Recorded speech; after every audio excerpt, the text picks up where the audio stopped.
The Galactic Empire was ancient, vast, and unmatched in its dominion. For millennia, it had expanded across countless star systems, subjugating species with precision and efficiency. To the Empire, war wasn't chaos. It was a calculated, mechanical process. Empires like theirs didn't fight. They absorbed, pacified, or obliterated, depending on the resistance they encountered.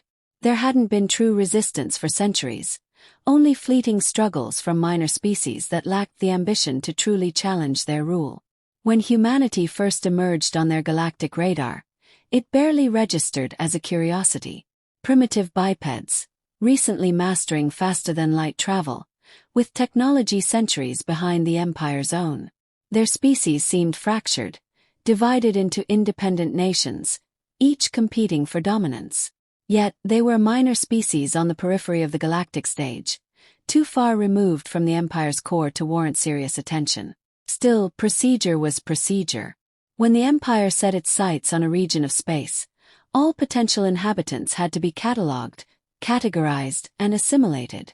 An emissary vessel, pristine and imposing, was dispatched to Earth, its crew expecting the usual response: submission.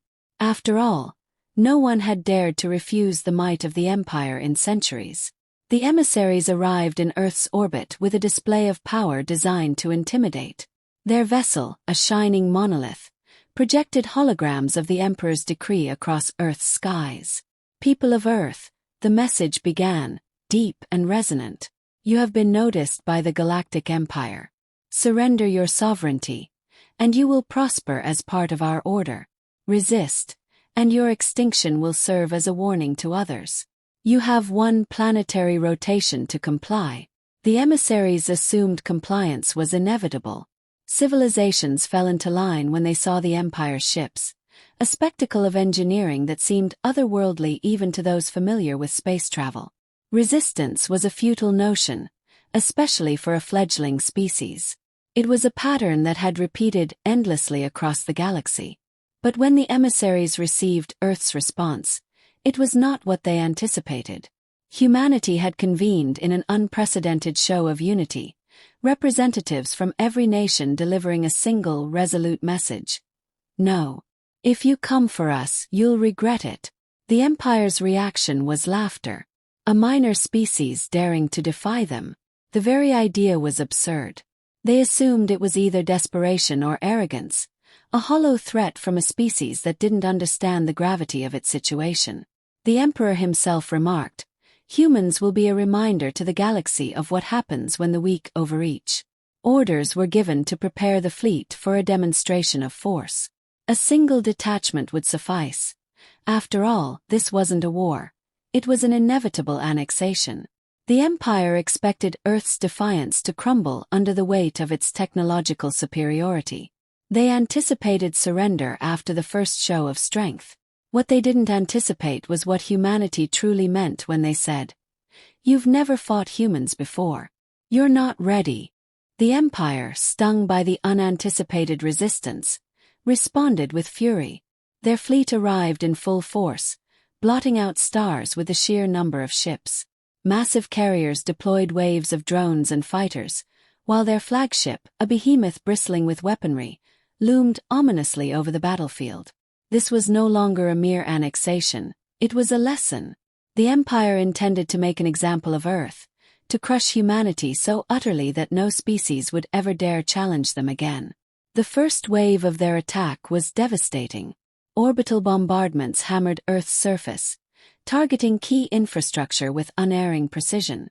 Cities burned, and entire regions were plunged into chaos. The Empire's strategy was to overwhelm, to break humanity's will to fight through sheer destruction. From their perspective, this was how wars ended: swift, surgical annihilation. But humanity didn't break. Beneath the surface of Earth, bunkers housed command centers that had anticipated this level of destruction. Decades of preparation for hypothetical catastrophes, natural disasters, nuclear war, had given humanity an edge. Communication networks rerouted through hidden systems, and countermeasures were deployed with ruthless efficiency. When the Empire's ground forces attempted to land, they faced fierce resistance. Humanity had weaponized ingenuity on every level. Civilian drones, repurposed with crude but effective explosives, swarmed Imperial troops. Improvised traps turned urban ruins into deadly labyrinths. Guerrilla fighters struck from unexpected angles, fading into the shadows before the Empire could retaliate. The Empire was unprepared for this kind of warfare. They were used to crushing centralized militaries, not battling a species that turned every setback into an advantage. When the Empire tried to overwhelm Earth's defenses with their superior technology, humanity's hackers struck again. Viruses infiltrated the systems of their drones, turning them against their own fleets. Communication lines were scrambled, causing chaos within their ranks. In space, the fight was just as brutal. Human fleets couldn't match the Empire's size or firepower, but they didn't need to. Each battle was a calculated risk, every maneuver designed to exploit the Empire's rigidity. Mining vessels loaded with high-yield explosives rammed into Imperial cruisers, creating chain reactions that tore through their formations.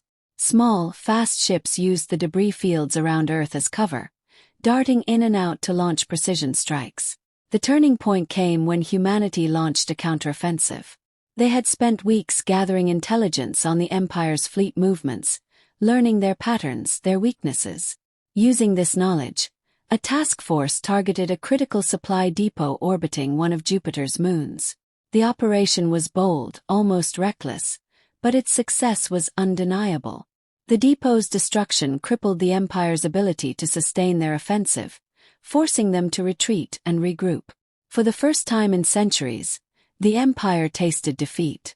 Their commanders, once so confident, now grappled with the realization that humanity was more than a minor annoyance. This wasn't a species that could be easily subjugated. This was an enemy that fought not just to survive, but to win, no matter the cost.